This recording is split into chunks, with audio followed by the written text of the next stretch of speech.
Magandang araw po sa inyo mga kabansa. Kayo ay nasa Iparas kay Paras. Ito ang inyong likodado paglinawan na nagbubukat ng pagbati una kay Eli Saludar.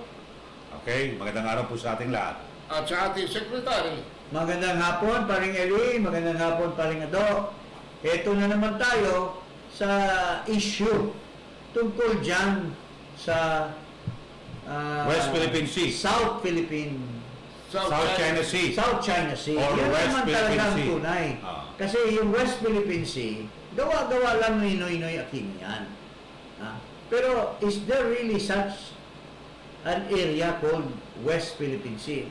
Paring Ado, ikaw, can you give us some insight? Paano ba nagkaroon ng West Philippine Sea? Wala naman yan sa UNCLOS, wala naman yan sa history.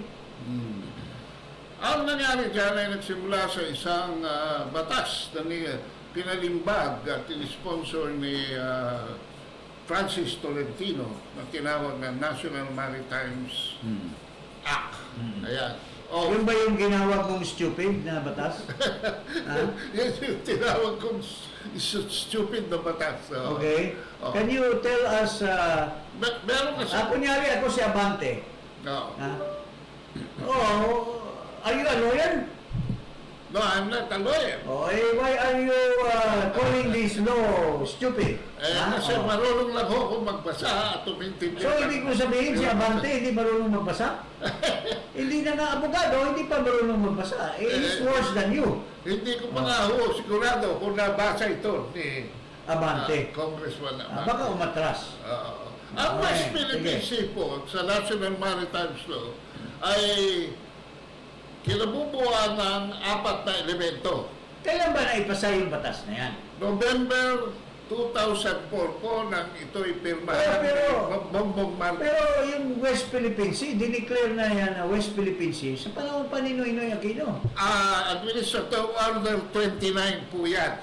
So, Yung pangalan lamang ang nilagay ni...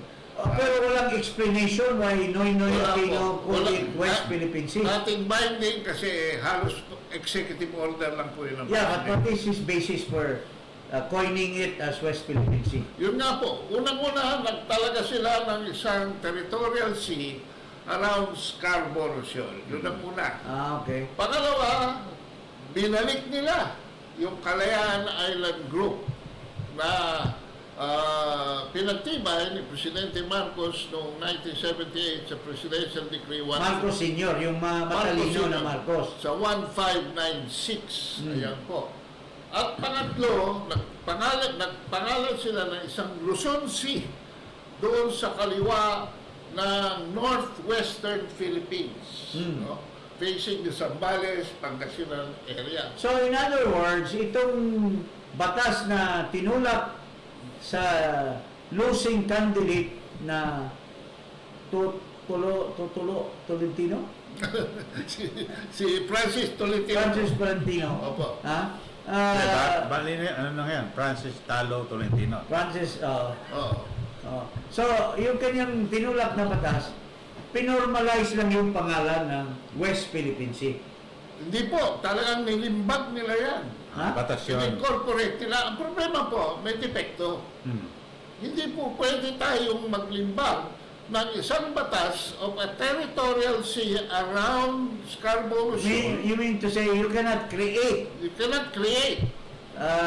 and include it in a law, a certain sea. Opo. Pero bakit yung Kasi, yung China na pwede silang magano? Hindi, mamaya yan. Sige. Mamaya yan. Ang Scarborough, ang territorial sea kasi, according to UNCLOS, ang nagtatalaga dyan, ang nagkikreate dyan, is the land sovereignty. Kailangan doon magbase sa land at mag-drawing ng 12 nautical miles around it. No. So it is the fact of land sovereignty that establishes... Mayroon tayong the territorial sea. sovereignty sa 12 nautical miles. So, hindi ba Hindi po. include yan? Doon pong standoff ng Scarborough noong 2012, nalipat po ang effective control ng Scarborough from the Philippine possession to the Chinese possession dahil sinuko natin Yeah, pero walang formal ano lang, by occupation lang yan. Opo, by effective control, but which is customary international law. Yan po yan, de facto occupation. Okay. So, paano tayo ngayon makapag-drawing ng 12 nautical miles around a land territory that is not under our control? Yun po ang So question. doon natin. sa batas ni Tolentino, in-include niya ang Scarborough Shoal. Ang 12 nautical miles around Scarborough Shoal. Pangalawa, sinama po niya ang Kalayaan Island Group. Ngayon, ang Sino ba may-ari ng Kalayaan Island Group? Ang problema po, sa Republic Act 9522, sa baselines law natin ang tinalaga noong 2009, binuwag na po natin ang Kalayaan Island Group dahil hindi po ito nagko-conform sa UNCLOS at pinagtibay ng paragraph 574 ng arbitral ruling na hindi pwedeng magtalaga ng archipelago dyan sa Spratly Islands. So, gumawa na naman po tayo ng isang letter of the law, no? In-incorporate natin, ganun, kinodify din natin yung 2016 arbitral ruling within the same law. So, yung dalawang provisiones po na yun, nagko-contradict each other. Okay. Ang pangatlo, So it's a stupid law. But anyway, let's move forward kasi medyo technical. Medyo mahaba. Hindi namin naintindihan ni kumparing Dan Fernandez at ako naman si Congressman Abante. Hindi namin parehong naintindihan dahil medyo may pagkabobo kaming dalawa. Bright ka eh. So, Pero siguro mas maganda pag-usapan din natin yung survey na paborito mo. yung survey. Ng strat base. Bakit itong strat base ay nagsagawa ng or nag-commission ng survey? Ano ba ang background nitong strat base? Hindi ba bata ito ng mga Amerikano at ang Amerikano ang nagpipinance? Ito ba yung dating baby ni Secretary Del Rosario? yan po yung naging Can you give us a background? Kasi may sinasabi itong si Anghit, yung tao na nagpapatakbo ng yung Mr. Anghit, na 77% daw ang survey ngayon na parang in difference to the anniversary of the arbitral ruling, 77% of the Filipino are supporting the arbitral ruling. Our action, yung ating action in claiming the West Philippine Sea. No. Yun po yun. Pero explain natin kung ano ang strat base. Ano ba yung strat base muna? Ang strat base po ay isang... Kasi we have to know to determine the biases.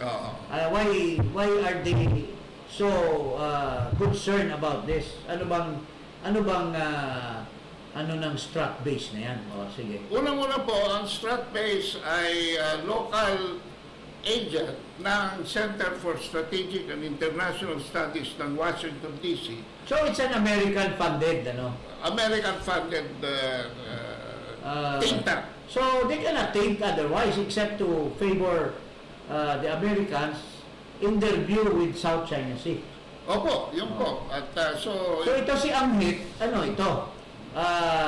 siya po ang Amboy. CEO President. Ngayon, ang co-chairman po ni Albert Del Rosario dito sa strat base ay si Manny Pangilinan, na Chief Executive Officer din ng PXP Mining, na pag-aari ng Philex Mining. Pero ang alam ko naman dyan, with due respect, si Manny Pangilinan, he has no interest in geopolitics and politics. Ang ano naman niya dyan, interest is more of investments and Pero ito si De Rosario at ito si Anghit, political ang kanilang I don't think Manny Pangilinan is a lackey of the United States. He's just a businessman that is engaged in or whose interest is to develop that finding nila ng oil in the Yung finding po na Mitra, ano ba yan? Red Bank. Red Bank, in the Red Bank. Yung po kasi Forum Energy ay nagkaroon ng exploration dyan. Pero walang kinalaman yan dito sa political outlook nitong strat base. Opo, nagkakaroon lang ng parang So, let me continue with the role of the strat base. Funded by the United States through that ano ba yun? Strategic Center for Strategic and International Okay. Studies. So, naturally, kung magpa-survey man yan, that's the money of the Americans. So, the result should be in favor also of the Americans Kaya who nga, has interest in Taiwan, which is that they are protecting using the Philippines as a staging to protect the United States in their fight against China for the protection of Taiwan, di ba? correct. Kasi po may plano ang Amerika na mag-pivot dito ng 60% ng military presence nila into the Asia Pacific. So now, going to that Pero pwede ba yan? 77% na ano bang significance nun? Sinasabi nila, ng arbitral ruling. Depende po kasi hindi natin nakikita yung mga questions eh. No. Baka po mga leading questions yan. Kung kayo naman ang tatanong eh.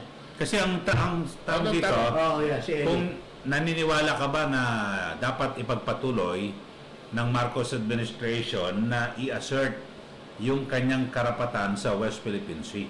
Sino naman ang magsasabi Na na huwag hindi. ituloy i-assert ang ating karapatan sa West Philippines? Even President Duterte, Oh, asserted. in his assumption, Oo. he made mention of the arbitral ruling as a favorable thing for the Philippines. Wala naman ang sasabing hindi i-assert eh. But what is its significance in such a way na masabi natin na win tayo dyan? Pero may isang question pa No. tungkol kung paano i-assert. Ano ang sabi?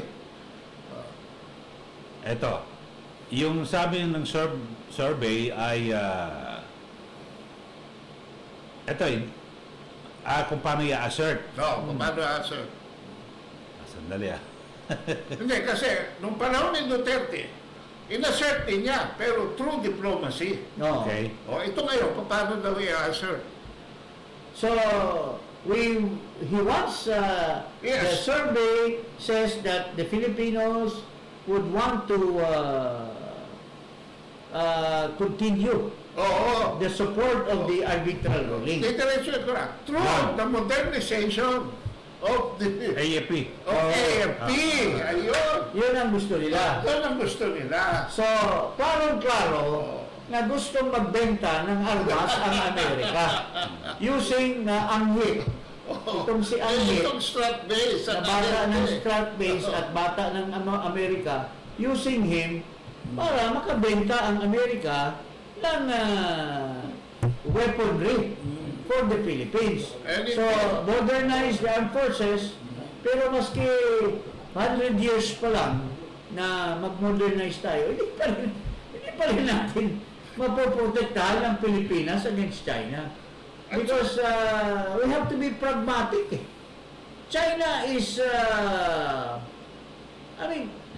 hindi natin dinidepensahan ng China. China is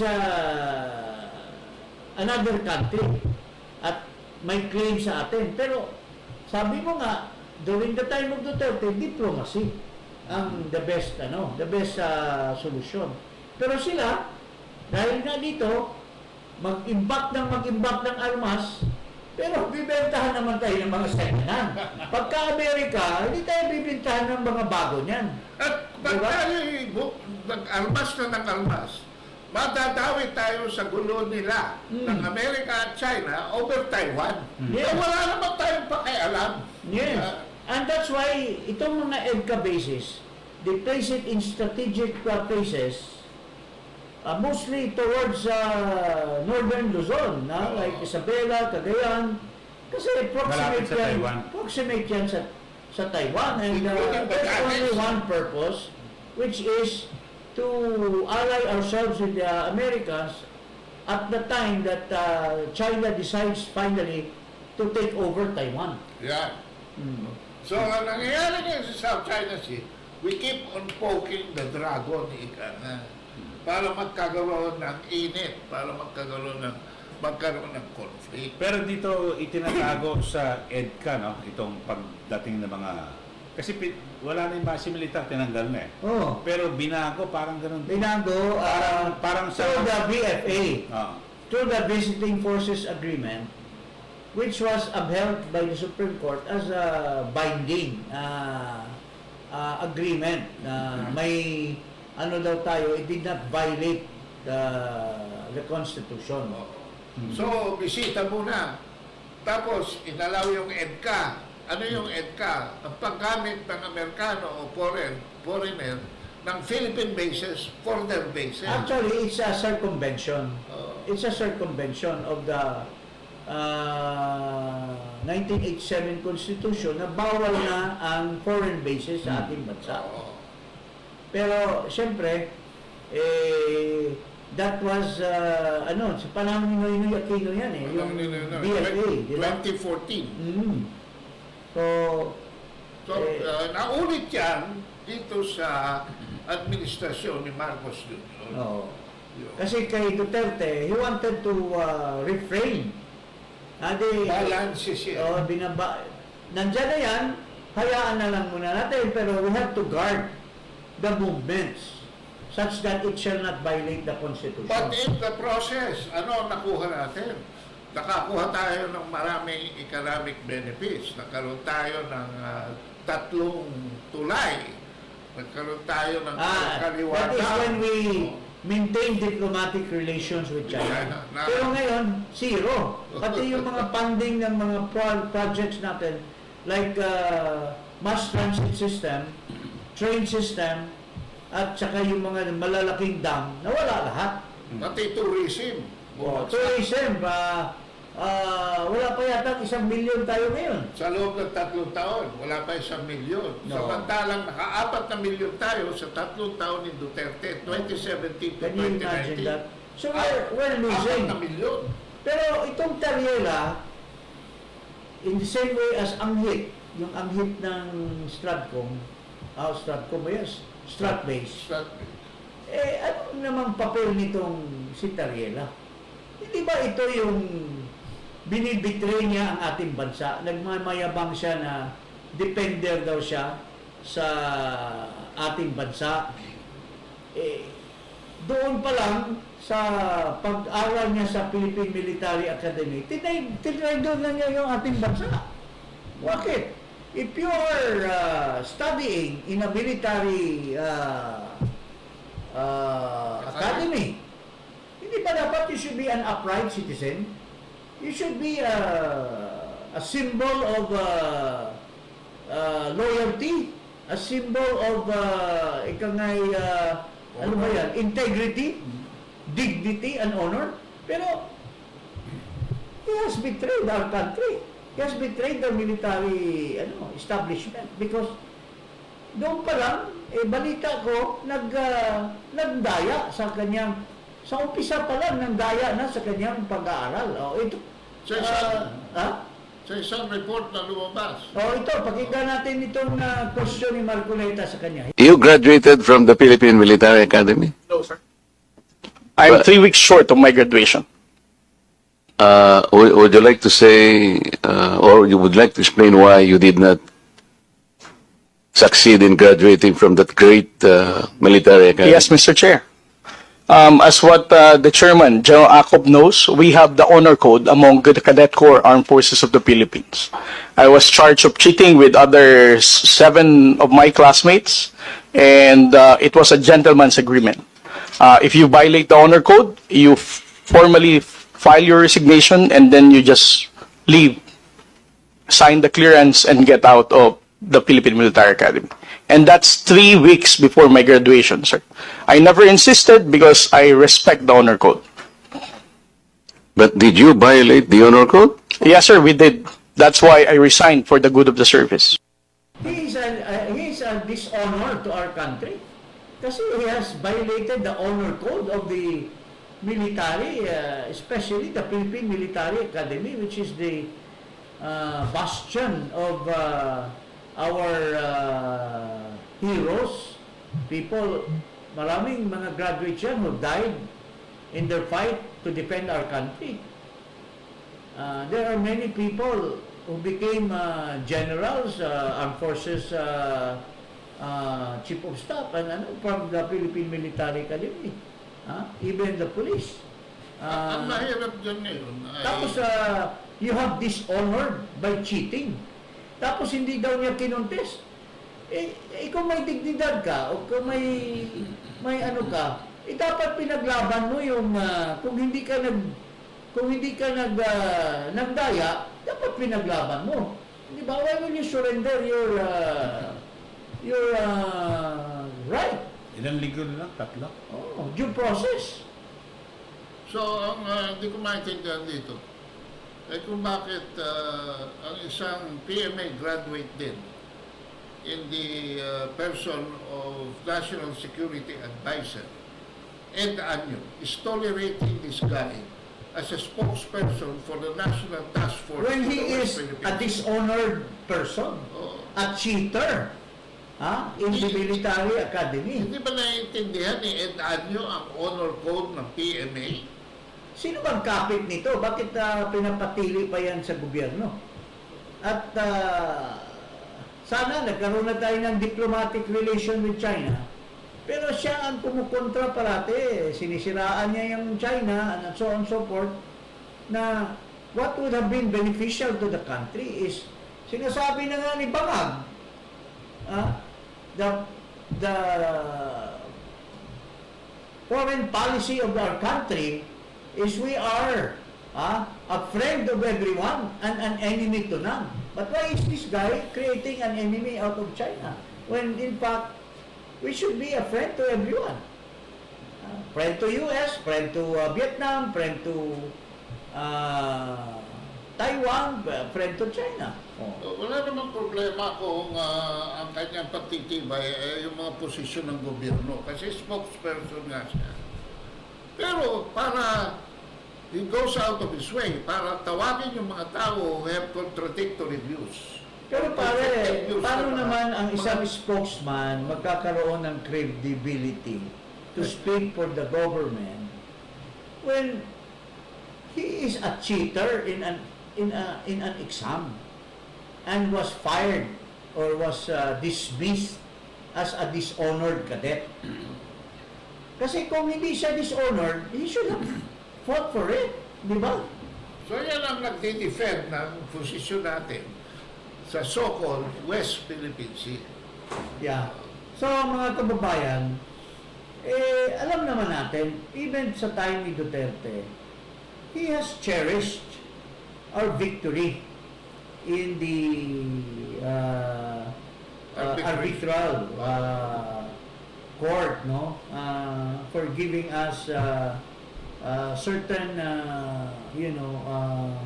provisions in the arbitral ruling na pero mayroon lang kasing issue dito pare, yung sovereignty and sovereign rights, no? We have sovereignty over a distance of 12 nautical miles, di ba? Around the Philippines. Oh. Now, ang nilalaban natin yung sovereign rights, Correct. which is within 200 nautical miles. na kung saan yung nandoon yung yung hinahakdan natin ng pagkain, Yung Ayungin Shoal. Ayungin Shoal. PRP Sierra Madre. because yun ang natin, tapos yung fishing ground na, but these are all outside of our sovereignty, di ba? And mayroon kasi doon sa UNCLOS na limitation din to what extent can we exercise our sovereign rights. Correct. So, pagka sa surface yata, hindi pwede yung sovereign rights, di ba? Yung surface ng water at saka yung aerospace. Aerospace, hindi dapat pwede. So, kung tinataboy natin ang China at manatili tayo doon, parang hindi yata tama yung Kaya nga, wala tayong sovereign rights tapos sasabihin, pagka nakalutang yung ating barko, di ba? pero sa propaganda, tinatawag nila na yung aksyon ng China ang aggressive, pero wala naman tayong karapatan magpatrolya doon. Kaya, so yun dapat ang iti-trash out. Ang problema kasi, kulang sa paliwanag ang ating gobyerno sa taong bayan. So, pinapairal natin yung mali na kaya tuloy, galit ang mga tao. Pero kung paliwanagan sila, kung ano ba talaga ang mandate ng arbitral ruling. Kasi ngayon, pinagmalaki nga, 77%. But are the 77%, presuming na hindi ito concocted by the American paid hacks of mga Pilipinos na paid hacks ng Amerika. Kung pinaliwanag nila ito, do you think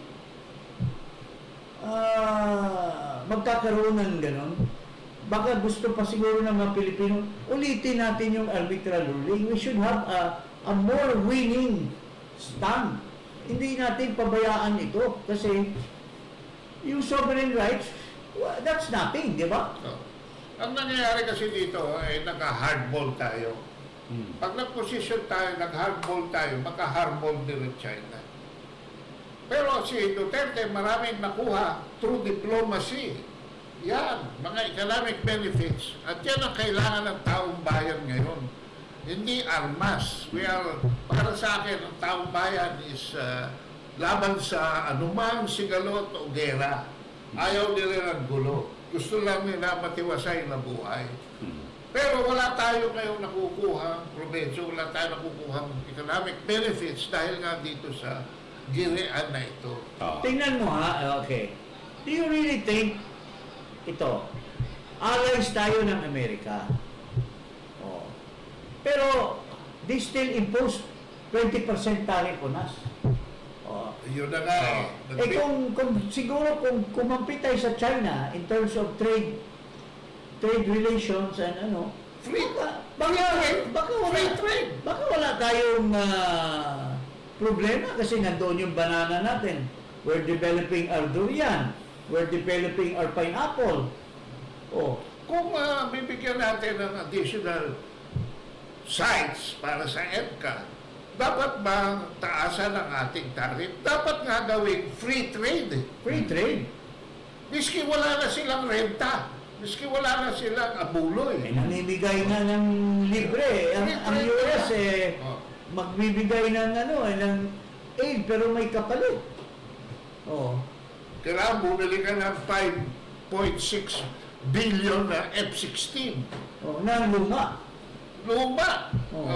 So, ang lumalabas ngayon, Kailan ba tayo nagkaroon ng brand new? Yung frigate, yung sa Korea. But can you ever remember that we bought brand new from the United States kundi tira-tira na lang binibili natin? so yung modernization natin should be calibrated in terms of what is really the most urgent concerns of the Filipino. Kasi napakahirap na ng But buhay. what modernization are we talking about? Binawasan na yung pundo ng armed forces. During that controversial Scam. BICAM BICAM na hindi pa dinesisyonan ng Korte Suprema, nabawasan ng 40 billion ba ang nabawas sa AFP? Yun ang pinagtataka ko kasi mismo nga ating Pangulo ay inaamin na disappointed ang tao sa serbisyo ng gobyerno. Okay, pakinggan natin. Disappointed ang tao sa serbisyo ng gobyerno. Hindi nila nararamdaman at masyadong mabagal ang galaw ng pagbubuo ng mga project na hindi pa nila maramdaman. Karamihan naman ang projects na ito Wala namang continuation project. lang nung panahon ni projects, wala. Kasi, ang projects nila, dole out. Ah? What should have been infrastructure na Program, appropriation. like real good roads. O, kagaya ng San Juanico Bridge. O, matutuwa ka ba na bumagsak? Matutuwa ka ba na isang bridge doon sa north bumagsak? O. So, kung tama sana yung aksyon ng gobyerno na tunay na infrastructure, walang dayaan, walang corruption, natutuwa ang mga Pilipino. Kasi Lalo na, no? sa budget ka, mas malaki pa ang budget ng flood control project kaysa sa Agriculture Department. Yes. So, doon na lang, Sinasabi, nakikita mo, yung flood control itself, as part of the whole budget of the DPWH, is bigger than the agriculture. Bibigyan ko ng number yan. 1.2 trillion in 3 years. 1.2 trillion in 3 years under Marcos. Ako, I can say for sure kasi I've been in Congress for 9 years. Kaya lang, siyempre paborito din namin yung flood control. Kaya lang noon, kapranggot. Noon ang ano lang namin, ang pork barrel lang namin, 70 million pare. Tama.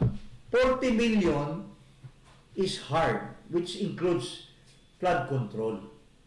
Ang 30 million soft, mga computers, mga fertilizers. Pero would you believe now, pare?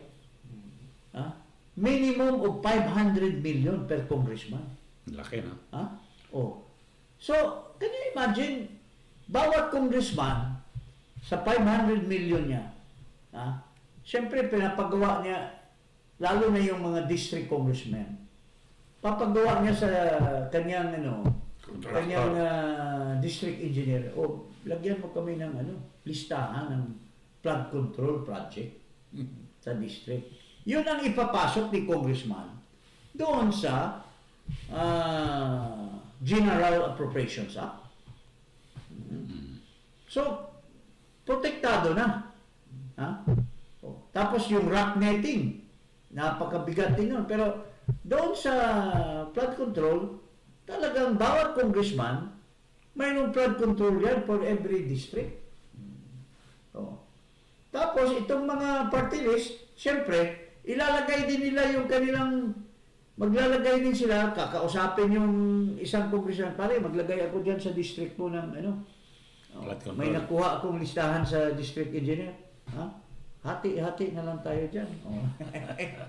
Kaya everybody wants, why is it that the flood control is the favorite of every congressman? Why? Because you are protected. Hindi ka mahahabla dahil pag ulan,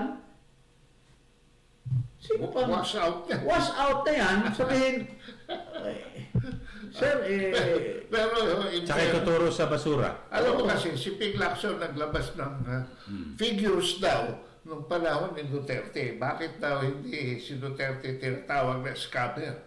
Pero kung sa nilabas yung mga figures, 100 billion a year lang for 6 to 7 years si Duterte. Ang kanyang flood control, 100 billion a year.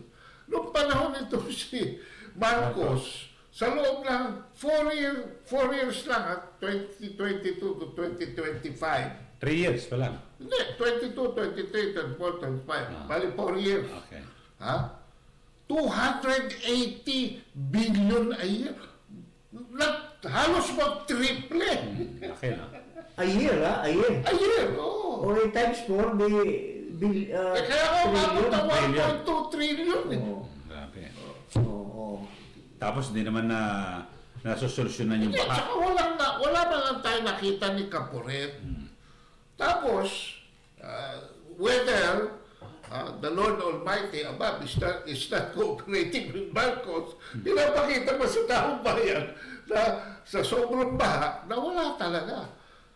So, dapat, Duterte turned over 17,000 yung mga floodgates Nilinis niya lahat yan. Kaya walang nagreklamo sa flood control noong panahon ni Duterte. Meron mang mga manipulasyon dyan, pero may nakikita ang tao. Yeah. Ngayon wala. So, yun po mga kababayan, na kung bakit naman kami, walang walang pinapatamaan in a sense. Fact-checking lang. We're not a creator.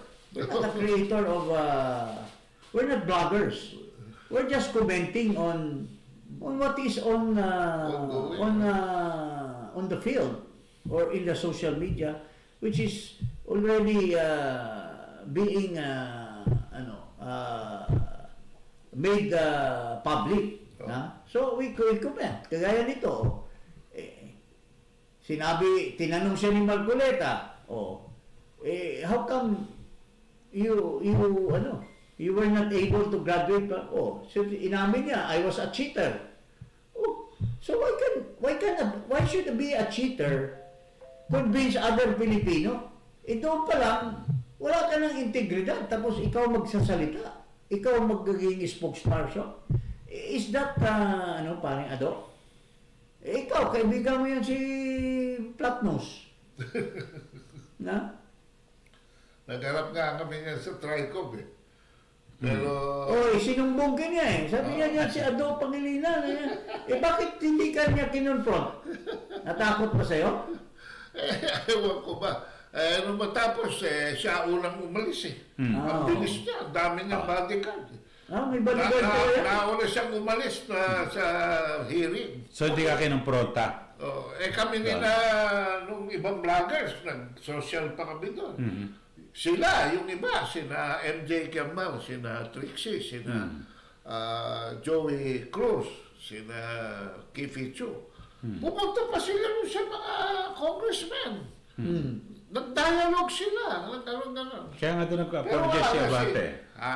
Di ba, humingi pa umanin si Abante. Ito kala sa ibang vlog. Hindi, pero nag-ibang na naman ngayon ulit. Sabi, I will be back. I will be the new chairman of the, Quadcom. Well, Tingnan natin kung Welcome. abangan natin yung desisyon ng Supreme Court. Kasi pending ang Supreme Court. yes. Abangan. Abangan natin. Abangan ang next kabanata. So, here we are at Kaya na po. our podcast, Iparas kay Paras, Paring Eli, at Paring Ado. Huwag kalimutan mag-subscribe The dito. trio ko. Sa Paras kay Paras. At i-click ang notification bell. Maraming salamat. Maraming salamat. Magandang hapon. Magandang hapon po.